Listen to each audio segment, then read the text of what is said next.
Hello friends, welcome to my channel. അപ്പോൾ ഞാൻ ഇന്ന് ഓച്ചിറ പോവാണ്. നമ്മൾ ഇതിന് മുമ്പ് ഓച്ചിറ പോയൊരു വീഡിയോ ഇട്ടിട്ടുണ്ടായിരുന്നു. അപ്പോൾ ഇപ്പോൾ ഓച്ചിറയിൽ 12 വിളക്ക് മഹോത്സവം നടക്കുകയാണ്. അപ്പം നമ്മൾ കഴിഞ്ഞ തവണ ഇട്ടത് 28 ഓണത്തിന് പോയ അതിന് മുമ്പ് പോയൊരു വീഡിയോ ആയിരുന്നു. അപ്പോൾ ഇന്ന് 12 വിളക്ക് മഹോത്സവം നടക്കുകയാണ്. അപ്പം അത് തീരാറായി. ഞാൻ ലാസ്റ്റ് ഡേ ആണ് വന്നത്. അപ്പോൾ ഒരു ഉച്ച ടൈമൊക്കെ ആയതുകൊണ്ടായിരിക്കും വലിയ തിരക്കും കാര്യങ്ങളൊന്നും ഇല്ല. പിന്നെ ബ്രദറിന് മലയ്ക്ക് പോകാൻ മാല ഇടണമായിരുന്നു. അപ്പം ഞാനും ബ്രദറും കൂടിയാണ് വന്നത്. ഒരു ഈവനിങ് ടൈമൊക്കെ വന്നു കഴിഞ്ഞാൽ നമുക്ക് നല്ല തിരക്കായിരിക്കും. ഇതുകൂട്ടൊന്നും നടക്കാനും ഒന്നും പറ്റത്തില്ല. ഇഷ്ടം പോലെ കടകളൊക്കെയാണ്. എല്ലാ പ്രാവശ്യവും ഇഷ്ടം പോലെ കടകളുണ്ട്. അതുകൊണ്ട് തന്നെ ഇപ്രാവശ്യവും ഇഷ്ടം പോലെ കടകളൊക്കെ ഉണ്ട്. പിന്നെ നല്ല തിരക്കാവണമെങ്കിൽ ഈവനിങ് ഒക്കെ ആവണം. കാരണം ഉച്ച സമയത്തൊക്കെ ഈ താഴെ ഇരിക്കുന്നവരാരും ഉച്ച സമയത്ത് വന്നിരിക്കത്തില്ല. അവരൊക്കെ വൈകിട്ടേ വരത്തുള്ളൂ. അതുകൊണ്ടാണ് നമുക്കിങ്ങനെ നല്ല രീതിയിൽ നടക്കാൻ പറ്റുന്നത്. അല്ലെങ്കിൽ താഴെയൊക്കെ ആൾക്കാർ ഓരോ സാധനങ്ങളൊക്കെ വിൽക്കാനായിട്ട് ഇങ്ങനെ ഇരിപ്പം കാണും. കഴിഞ്ഞ വീഡിയോയിൽ ഞാൻ അമ്പലത്തിൻ്റെ ഡീറ്റെയിൽ ആയിട്ടുള്ള വീഡിയോ ചെയ്തിട്ടുണ്ടായിരുന്നു. അതുകൊണ്ടാണ് ഞാൻ ഇപ്രാവശ്യം അമ്പലം ഡീറ്റെയിൽ ആയിട്ട് കാണിക്കാത്തത്.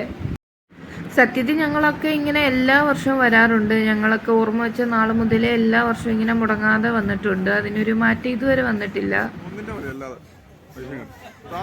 അങ്ങനെ പിന്നെ ഞങ്ങൾ മാല ഇടാൻ വേണ്ടിയിട്ട് ഒരു കടയിൽ നിന്ന് മാലയൊക്കെ വാങ്ങിച്ച് അങ്ങനെ ഇത് തിരുമേനിയുടെ കൊടുക്കാൻ തിരുമേനി തന്നെ ഇട്ട് തരും നമുക്ക്. ഇത് കുടിലുകളാണ് കേട്ടോ. ഇവിടെ നേർച്ചയായിട്ട് 12 ദിവസം ആൾക്കാർ താമസിക്കും ഇങ്ങനെ കുടിൽ കെട്ടി. എനിക്ക് തോന്നുന്നു കഴിഞ്ഞ തവണത്തേക്ക് വെച്ച് നോക്കുമ്പം ഒരുപാട് കുടിലുകൾ കുറവുണ്ട് ഇപ്രാവശ്യം.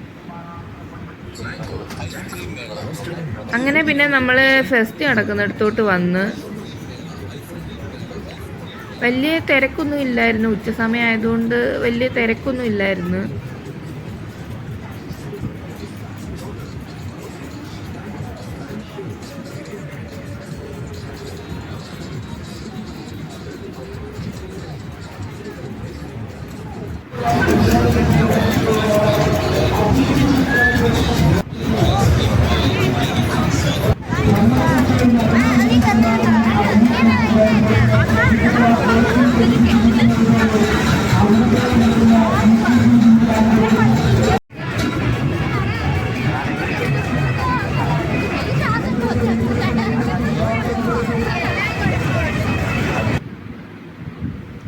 ഇതൊക്കെ കടകളാണ്. ബജ്ജിക്കടയും പിന്നെ ഐസ്ക്രീം, പിന്നെ നമ്മൾ ഈ പാനിപ്പൂരി, കരിമ്പിൻ ജ്യൂസ്, അങ്ങനെ കുറേ കടകളുണ്ടായിരുന്നു. എല്ലാ പ്രാവശ്യവും ഇഷ്ടംപോലെ കടകളുണ്ട്.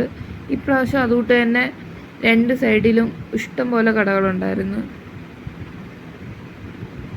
അങ്ങനെ പിന്നെ ഞാൻ കുറച്ച് സാധനങ്ങളൊക്കെ വാങ്ങിച്ച് ചെറിയ പർച്ചേസൊക്കെ നടത്തി. അങ്ങനെ പിന്നെ ഞാൻ വീട്ടിൽ വന്നു. അപ്പോൾ എല്ലാവർക്കും വീഡിയോ ഇഷ്ടപ്പെട്ടതാണെന്ന് വിചാരിക്കുന്നു. ടാറ്റാ.